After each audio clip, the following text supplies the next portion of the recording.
It's action on the ground that matters. So if this COP is going to elevate really transformational areas of our economy that have not been focused on, that are authentically unique to Brazil and this region, that is fabulous news. And I think it could wind up over time being seen as a more successful meeting than people are currently thinking it will be. You know, I think back to Dubai in 2023, and my goodness, that was a high water mark.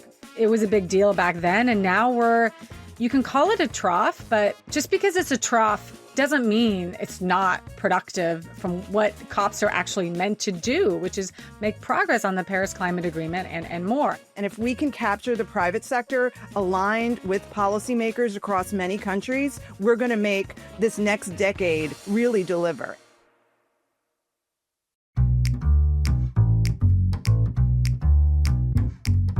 Hello and welcome to The Energy Gang, a discussion show from Wood Mackenzie about the fast-changing world of energy.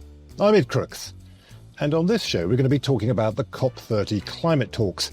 We're recording this on the first day of the talks in Belém, Brazil, and to talk about what we can expect from the conference and what it might mean for the world of energy, it's a pleasure to welcome back Amy Myers Jaffe. Amy is the Director of the Energy, Climate Justice and Sustainability Lab at New York University. Hi Amy, how are you? I'm great, Ed. I started today my new winter program where I've decided I'm going to swim laps in the morning, even in the winter and not just in the summer.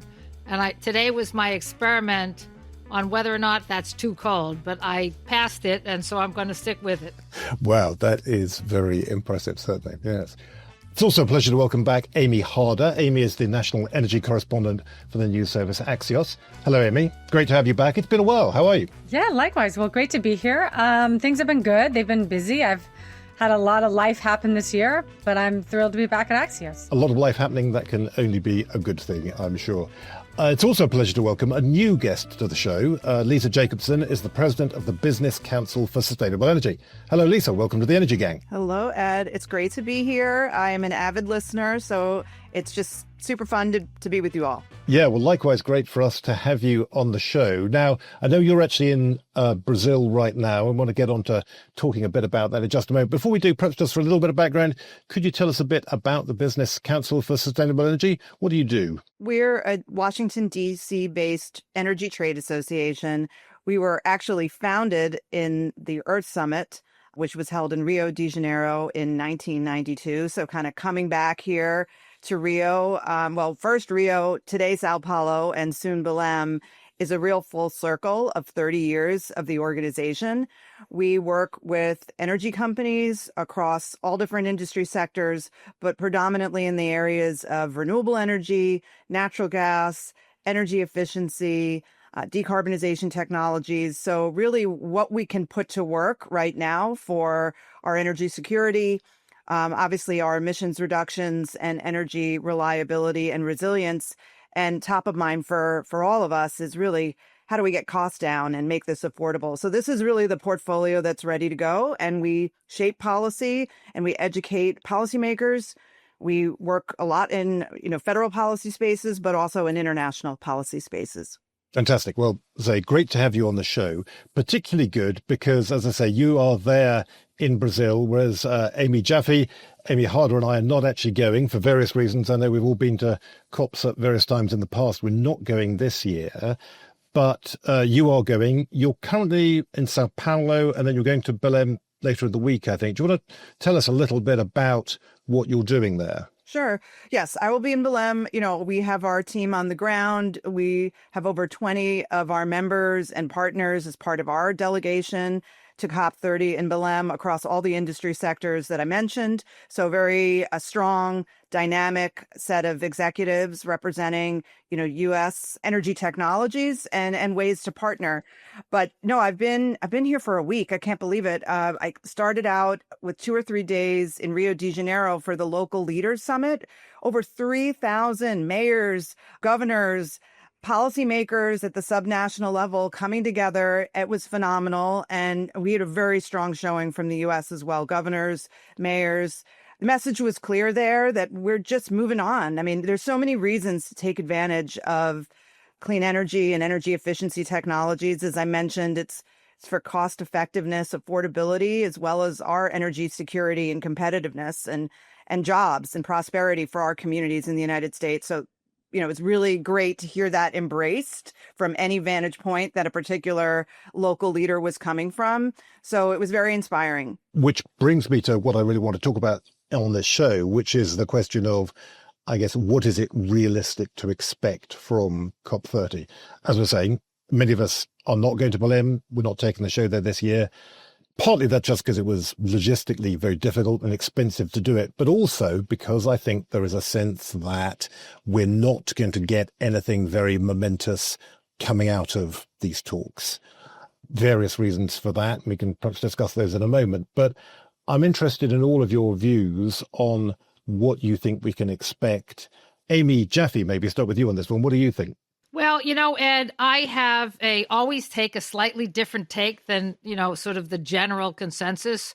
I think a lot of people have written this COP off, but I'm going to take a really gadfly approach.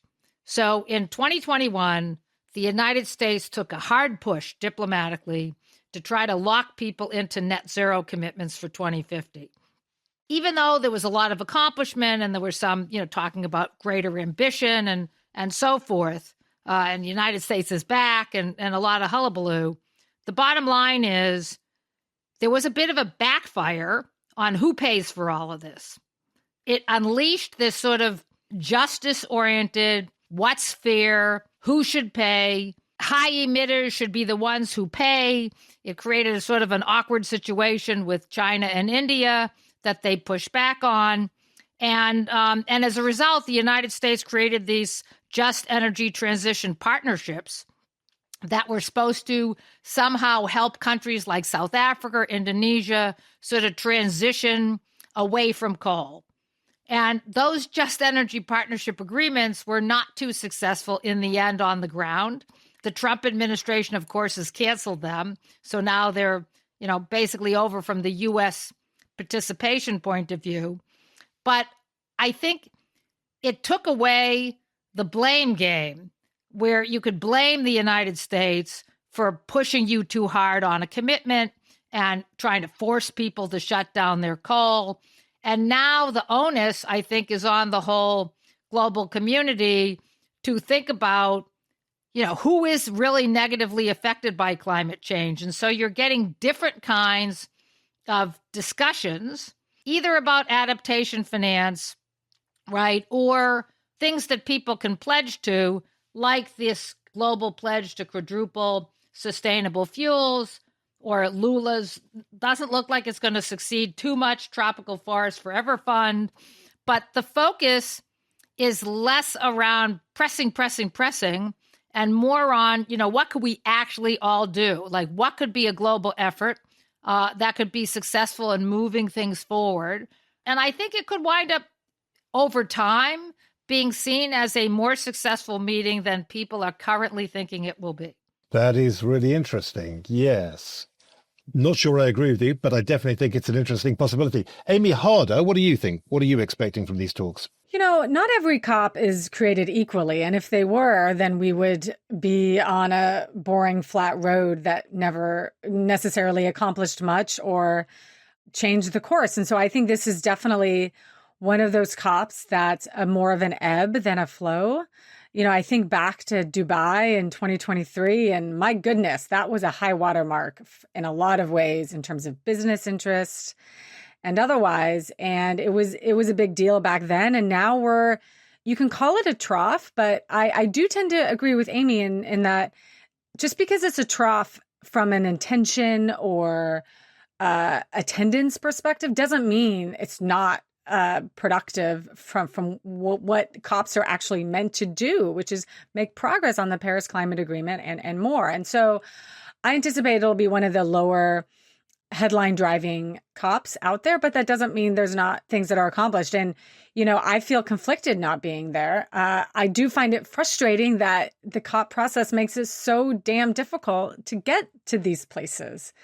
My one plea would be to make it easier and more affordable for all of us. And so that wasn't the only reason why we didn't go either, but we're certainly still covering it from afar. And so I think the fact that the talks seem to be continuing with a, pretty surprising degree of momentum, as Lisa was saying, is a testament to the resilience that the world has to the Trump administration pulling back in all sorts of ways. And I know we might get to that more, but sometimes sticking to the path you're on in the face of resistance is in and of itself an accomplishment.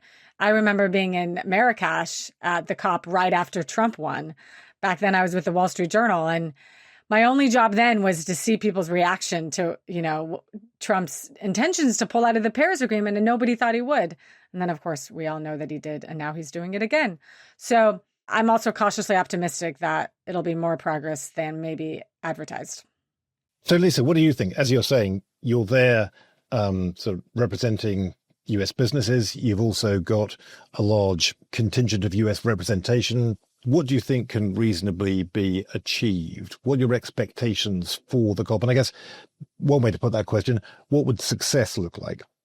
Well, I think it's really interesting to read the many letters that the COP presidency put out, and there was, I believe, 9 or 10 of them. I'm very happy to see that early up there was a very strong recognition of the role of the private sector. And we can talk more about that. Also emphasizing nature-based solutions and adaptation, things that are critical to this region, and they're critical on the opportunity side for decarbonization.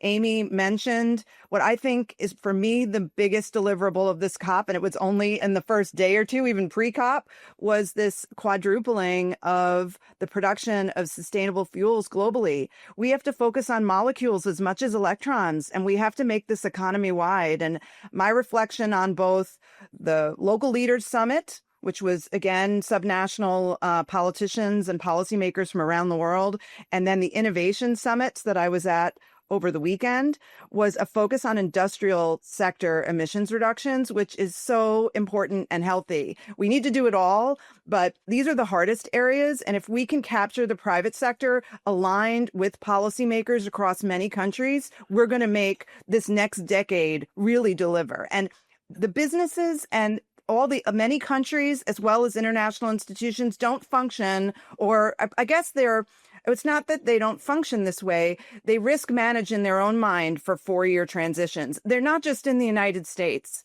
We can think of many countries where the political priorities change, climate change is seen differently at different times vis-a-vis other concerns, but we are looking at decades-long transitions. And so, last point, we're marking the 10-year anniversary of the Paris Agreement.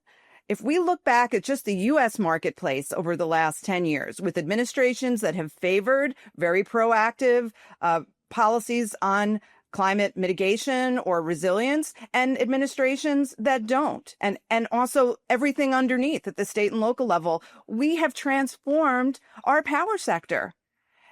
Is it on the net zero trajectory? No, it is not. But we have done a transition that people would have said was impossible with 100-year power grid and power system that we have in the United States.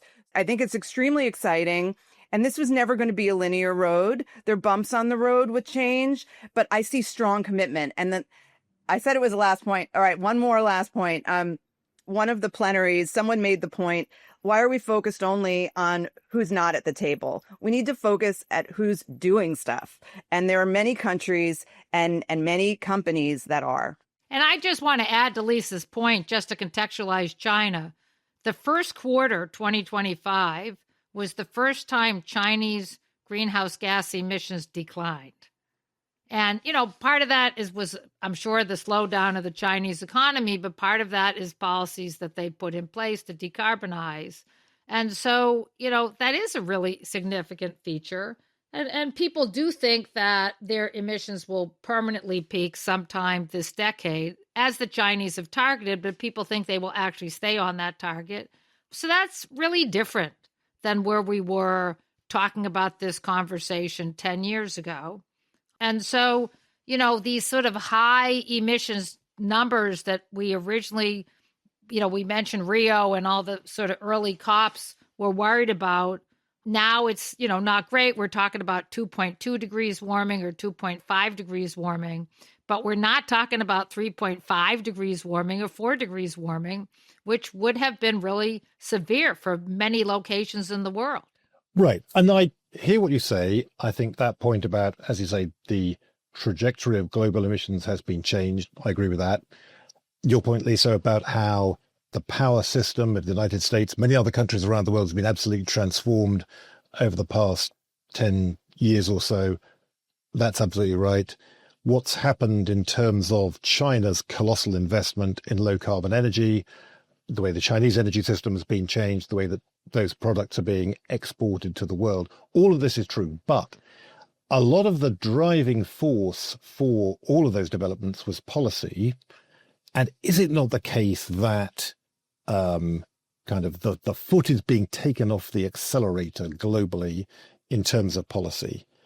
And in particular, when you think about the nationally determined contributions, so the commitments that countries are meant to make to emissions reduction, back before we were in the position we're now in terms of international climate policy, the point of COP30 was meant to be to increase the world's ambition for the countries of the world all to come out with more ambitious NDCs to drive emissions down faster in a way that would mean the goals of the Paris Agreement in terms of limiting global warming were in reach. We're not getting that.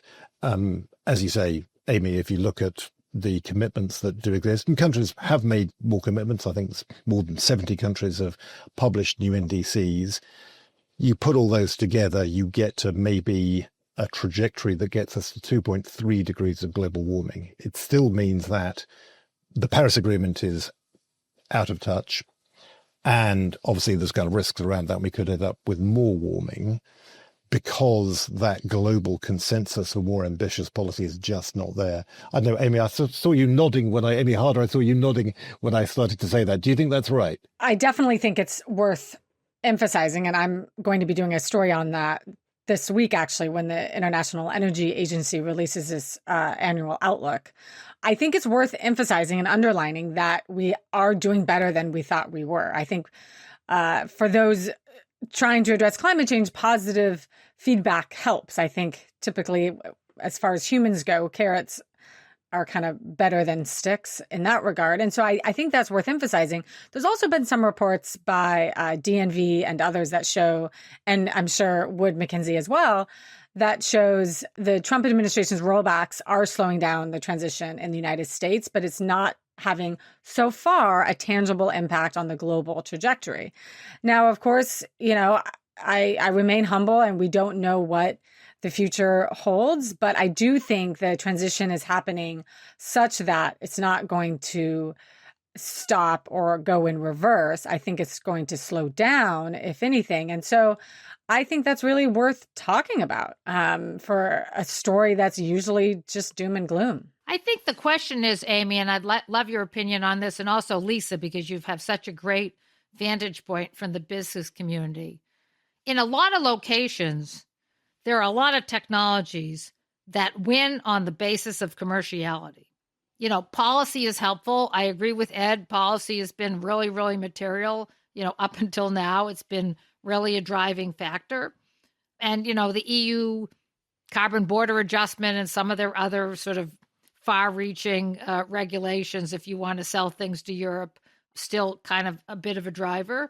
But I think the bottom line is we're starting to see technologies where that technology is a better solution.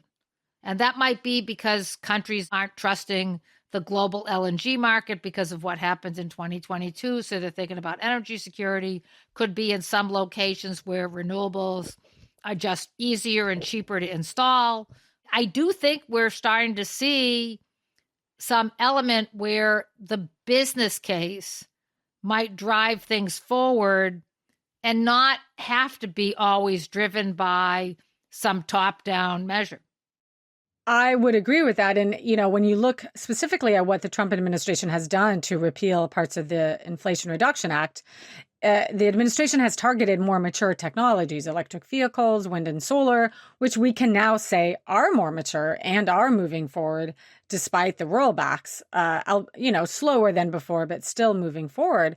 What's interesting is that the one big, beautiful bill I think as it's called, retained a lot of tax credits for a lot of the nascent technologies that still need support, like geothermal and advanced nuclear power and energy storage. Those are the technologies that actually right now need support the most. And, in my reporting, somebody said to me, if you put the IRA off to the side, the one big beautiful bill would actually be one of the largest climate bills in history. It's just the fact that IRA was even bigger. And so it's that can be a hard pill for some folks to swallow. But if you look at it objectively, that is technically the case in terms of the money going toward it. So, I think there's still some government support for a lot of these new technologies, and the more commercial ones will continue to move forward. I think this isn't universal. I know we all have heard stories about grants and other loan guarantees being repealed. But, I think it's a more nuanced story than perhaps televised. Lisa, what do you think? I think you have to look at what we've built out in the United States. Let's just look at the United States for a minute. For the last 20 years, it's been this mix of low and zero carbon technology. That's what we're going to build out over the next 5 to 10 years. First half of this year, obviously prior to the changes in the One Big Beautiful Bill Act, the solar sector grew by 18 gigawatts of new capacity. That is a very strong number. And then storage, similarly, very, very strong.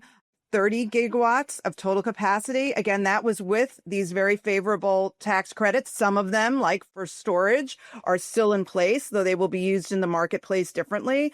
But we have a posture of expanding energy needs in our country as well as around the world. That's very different than the last 20 years, where we really were flat in our energy consumption as a country while our economy grew. But now, for many reasons that we all know, AI, data centers, manufacturing, just corporate and consumer interest in electricity, we are experiencing this new posture of expansive. Hello, Ed here. If you like Energy Gang and you want to go deep into the world of climate solutions, I have a recommendation for you. Zero is a podcast about tech, tactics, and big ideas on climate and energy. It's hosted by our friend Akshat Rathi, who you may remember from the show in the past. He's a senior climate reporter at Bloomberg Green. You'll hear conversations with world leaders such as Mia Mottley, billionaire green tech investors, including Vinod Khosla, and CEOs of ExxonMobil, Uber, Siemens Energy, and many plucky climate startups as well, all grappling with the ups and downs of the energy transition. New episodes drop every Thursday. Search for Zero from Bloomberg wherever you get your podcasts.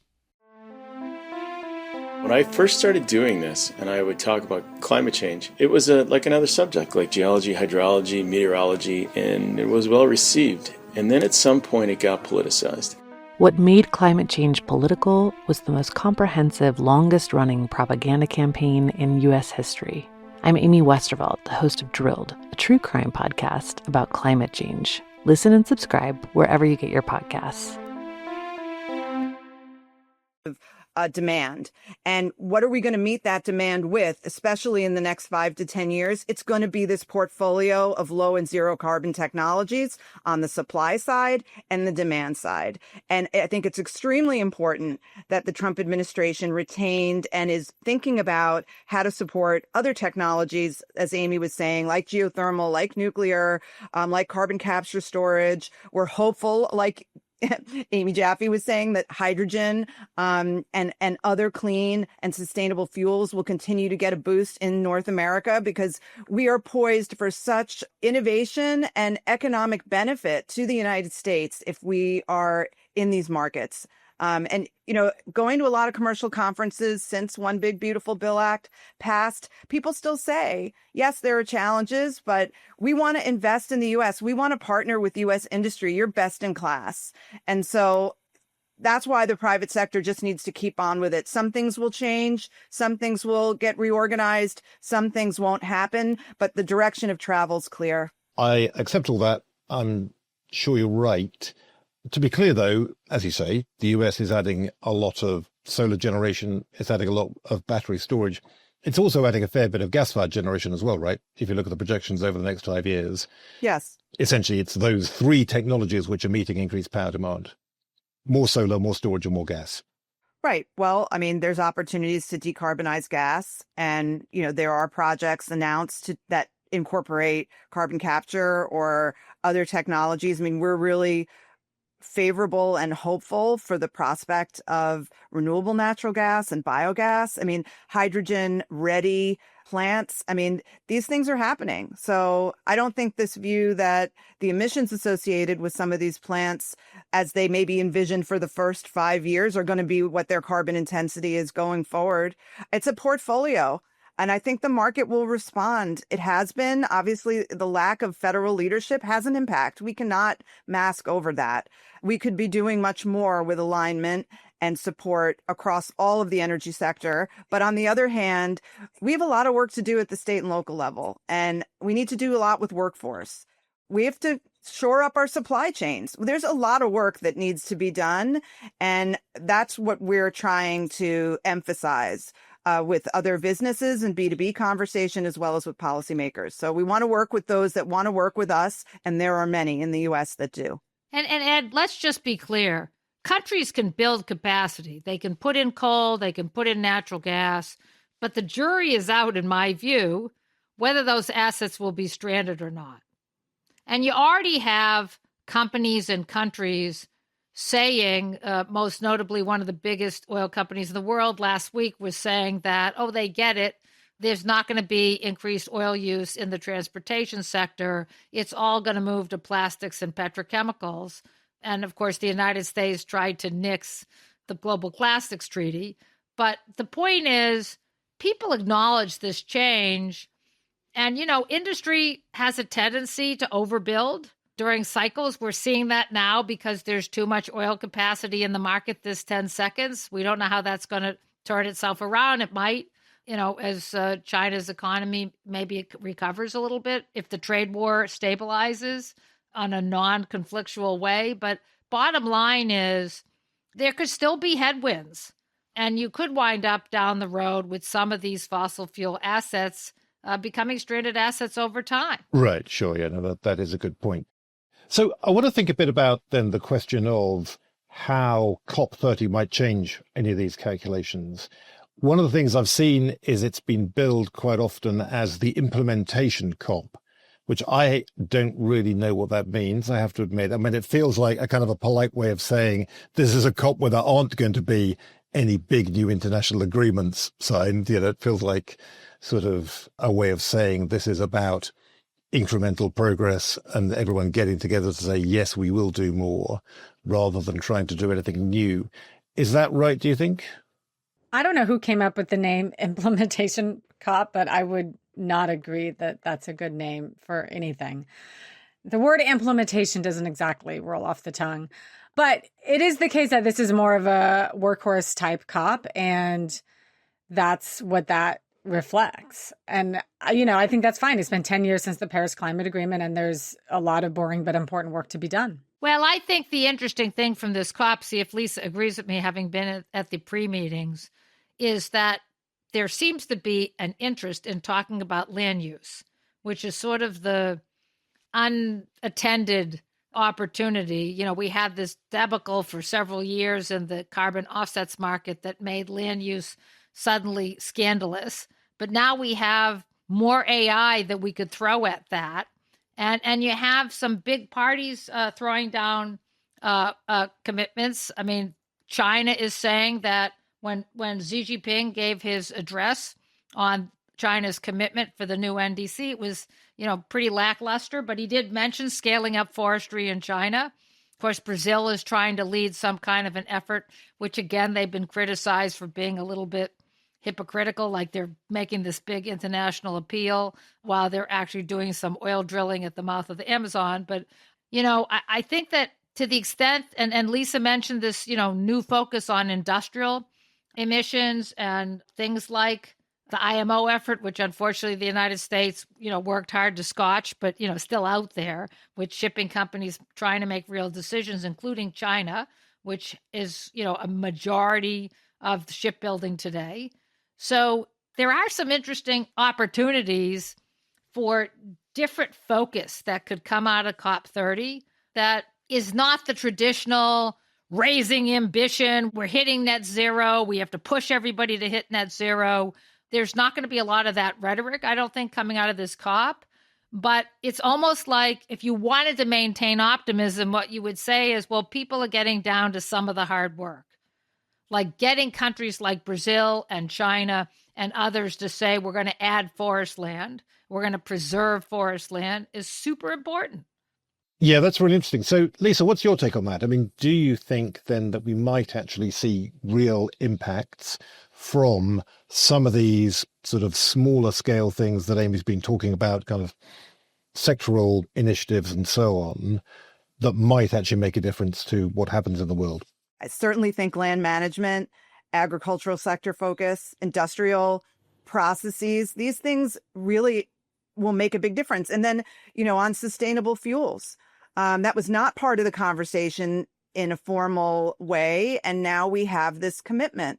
And I mean, I will go back to, which, again, maybe not be new, but the whole energy focus of Dubai and the Dubai outcome and the storage, renewables, energy efficiency commitments. That's what BCSE is spending much of its time on. And you think about Dubai, as it was mentioned, and it was just this coming together globally and the high intensity, high energy, hundreds of deliverables. Well, it takes time to make those deliverables work. We're in year 3 of those deliverables, the global methane pledge. I mean, I could go on. There's so many initiatives. Some of them may not be priorities anymore, but we had so many. If we just got half of them moving in the next 5 years, which I think we actually are, that is amazing. That is what we want to see. You can make pronouncements. NDCs are important to show the direction of travel and countries' priorities. It's a planning process, but it's action on the ground that matters. So if this COP is going to elevate really transformational areas of our economy that have not been focused on, that are authentically unique to Brazil and this region, that is fabulous news. We need to be bringing that into the conversation and show the art of the possible. And that's really what this COP is about for many businesses. You think policymakers really know the art of the possible. You think your customer may know the art of the possible. Things are changing so fast. And there's so much potential to optimize systems in our economy that, I'm around tables where this year people talk about just basic optimization of systems, getting 20 to 30% efficiencies. And that is dramatic emissions reductions if we can execute on that. So talking to policymakers and others that are here about what we can do with existing technology, what we can do that will save money, what we can do that will help people, that's what this process is about year after year. And some years, yes, you're taking on new big negotiated agreements. Some years you're just bringing people together to focus on different parts of the world and what can be done. And I think that is healthy and important. And it's this continuity of a process that matters, especially in a very fragmented world. It's this coming together that we do globally is extremely important. And some people may be in or out at different times, but the mass is moving.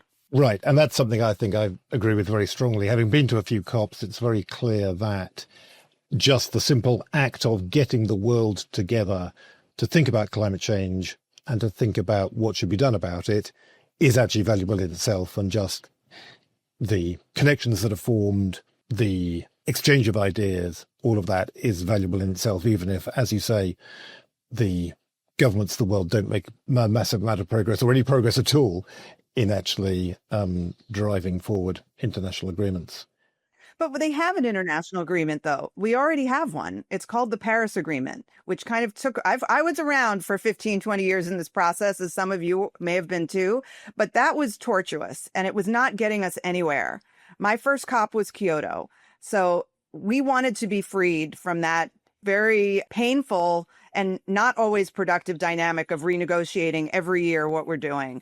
Now we can work to put different aspects, add that to the table, but we have the direction of travel.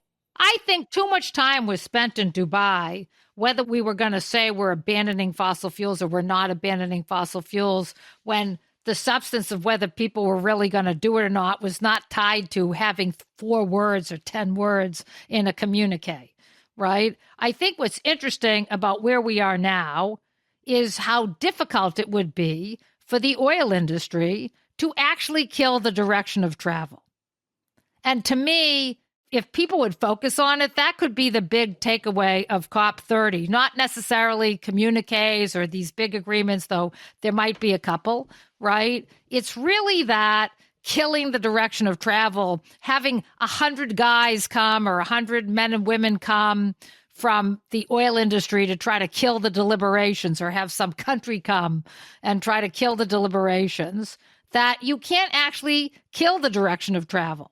Like, if that were to come out, if that is what comes out of COP30, that it was too hard to kill the direction of travel, that'd be a big accomplishment, I think, under the circumstances of a world that's had wars and energy security challenges in the last couple of years. If it still can't kill the direction of travel, that's pretty interesting. Yeah, maybe so. I mean, I want to come back, though, to something you were just saying, Lisa. You said we've got an agreement. It was the Paris Agreement. Is it not time to move beyond the Paris Agreement, though, just the way we moved beyond Kyoto, as you say? And the reason I say that is because the goal of the Paris Agreement was to limit global warming to well below 2 degrees C by the end of this century, and to pursue efforts to limit global warming to 1.5 degrees. Seems clear that we're kind of at 1.5 degrees of warming or thereabouts already. Even staying beyond that 2 degrees threshold is going to be very difficult.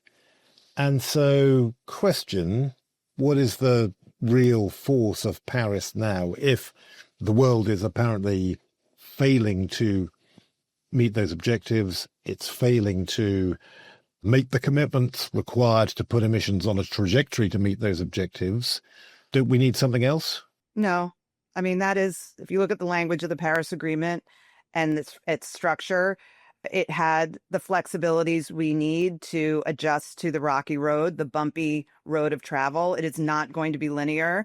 And if you look back at what we've done, I think we performed very well in really hard to move sectors in parts of the country and parts of the world where, obviously energy access is still a primary issue for, billions of people on our planet. Then we look at, developed countries, what they've done. And then we look at emerging economies where, they're seeking to make this transformation because the technology is cheaper and it's superior technology in many ways. So I think this takes time. It's only been 10 years. That's not a long time in these industries. So I also think we really don't know what the future is going to bring. I mean, I've spent a lot of time in the last 6 months just thinking about, AI and the workforce, right? Like, I mean, if you listen to all of that, we have no idea what the next 5 to 10 years is going to look like, especially, again, mixing that with what I hear in the sector about the ability to optimize energy systems using existing technologies. We can catapult this and accelerate this in ways that I don't think people thought about 5 years ago. So let's make it happen. Let's just see. We may find that we do much better than we thought. And at the same time, we clearly need to be thinking about adaptation. And that was a big focus of the last few days, is the Brazilians' interest in not just having that be a side conversation. Like, we really need to be putting more time and effort. And many of these investments are good for resilience and adaptation as much as they are for emissions reduction. So we got to look for those opportunities. And then back to Bill Gates, it's about people. It's about making lives better for people. So let's look for those sweet spots where we can make lives better for people and we can reduce emissions and make their communities more resilient. There are many opportunities with existing technologies to do that.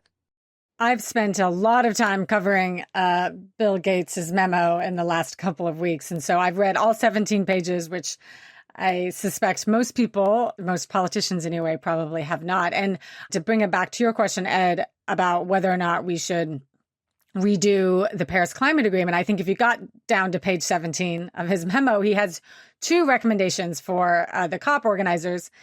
One being orient the metrics around human welfare, which is sort of the thrust of his argument. And then number 2 is focus more on the readiness of technologies. Now, of course, some people criticize Bill for being too oriented around technologies. As you know, I used to lead a news outlet that was funded by him, so I should say that as a disclaimer.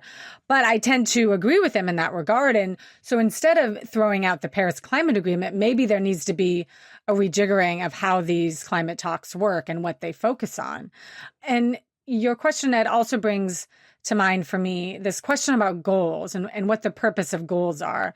I tend to think in metaphors and I like to run. So it's, if you say you want to run a marathon, at a 6-minute pace, that's pretty damn fast, right? And then you end up running the marathon at 8 minutes, and that's still really good. And the question is, should you have set your goal closer to 8 minutes? Or is it good that you set it for this really aspirational thing and you keep striving for it? And I think we're, we're in mile 10 of a marathon. We got a long ways to go. And honestly, when the goal was passed in 2015, it was probably already out of reach then in terms of the mechanisms that needed to be put in place to reach it. But maybe that's okay for this challenge of climate change. And so I think we're trying to redo the Paris Climate Agreement is just a whole nother, that would just open up so much bureaucracy that the UN does not need more of. Yeah, no, I see that point. That is certainly a powerful argument against doing that. I mean, just bringing it back, though, Amy Jaffe, to what you were saying earlier, in the question of kind of who pays for what does end up being pretty fundamental to this, right? At the Baku COP29 a year ago, there was this big push to try and get a very large amount of climate finance to flow from rich countries to low and middle income countries. The goal was maybe $1 trillion a year or more. They ended up not getting anything like that. They agreed to just 300 billion a year. There is apparently still an effort out there to try and increase the scale of that. It's not clear to me that it's going to have any more success now than it did a year ago. But at the end of the day, that is what it comes down to, isn't it? Is the question of, there is this global issue that we're all facing. Who actually pays for tackling it? That's still a really hard thing to resolve, isn't it? I would say that is still I kind of agree with Lisa. Like, you have the Paris Accord. Don't waste time trying to, renegotiate that. I think this question of who pays is still a giant barrier. And the way climate finance works.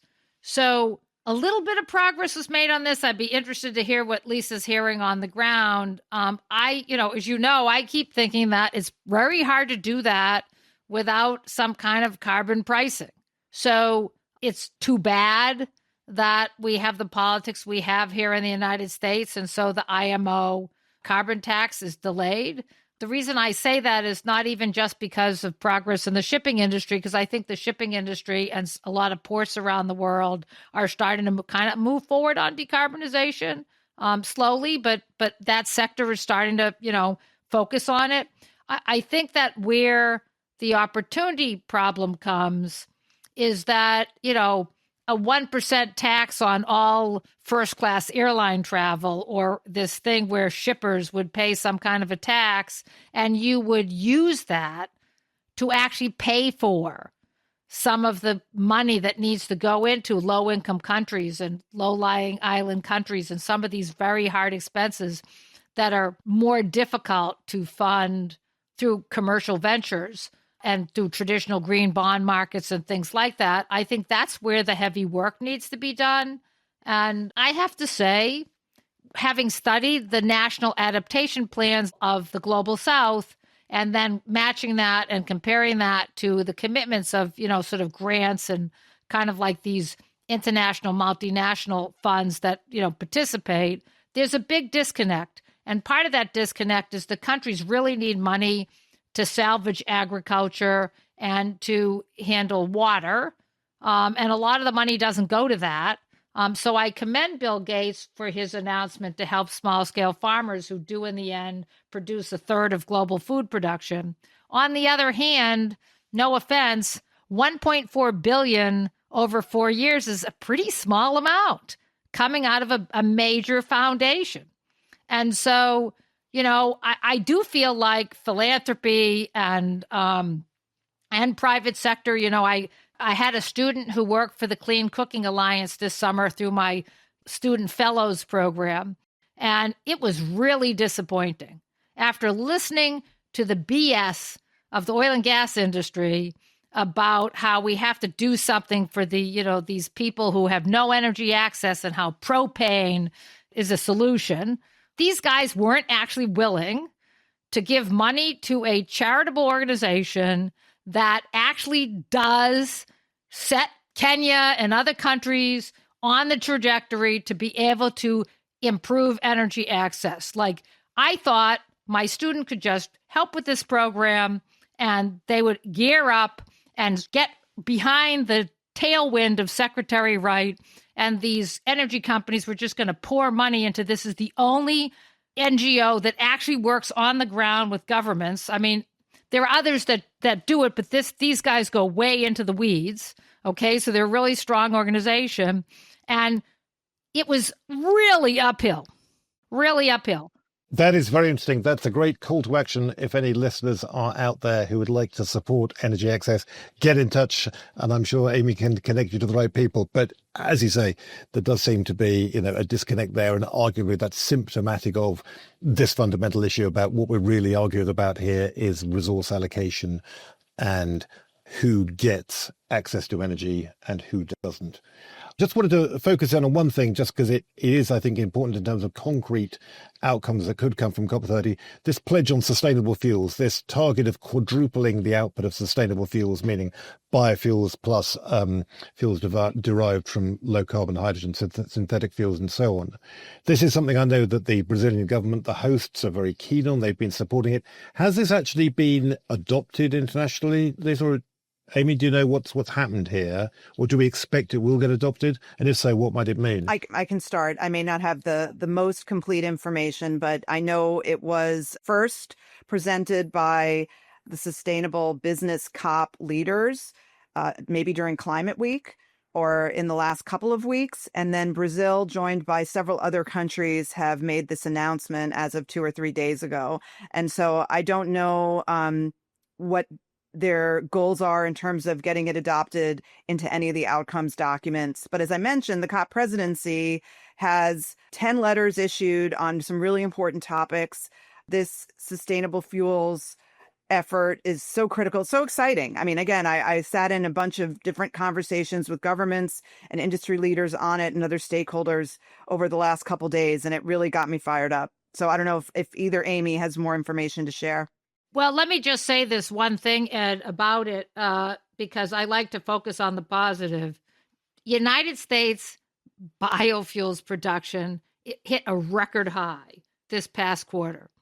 And ethanol itself hit 1.12 million barrels a day. And that's in addition to that, then you have to add in all the other fuels, right? So this is even something the United States, if it would have the wherewithal, could actually get behind, because the United States is really expanding its footprint in this area. Right. But is that really a positive, though? That's the question I would have about that. Unfortunately, it's a question we're going to have to discuss on the next show, because I know we've got to go and we're out of time. Ed, can I just do one plug? I mean, I know when this comes out, the day will have passed, but I want to commend you and your producers for putting together an amazing women leaders conversation here. But today, which is Monday, November 10th, is a launch day for the Women Leading on Climate campaign. So I don't know if either Amy, you are aware of it, but I'm happy to share it with you. But it's certainly something I'll be participating in. It's a call to action, very general, focused on women involved in climate issues. And I think it's a great effort.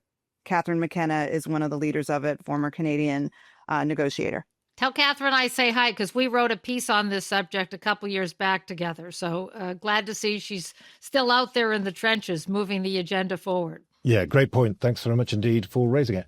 Thanks very much indeed, Olive. It's been great talking to you. Many thanks, Lisa. Hope the rest of COP30 goes well for you. It'd be good to check back in again, perhaps later on in the conference, and see how things have gone then. But it's been great talking to you now.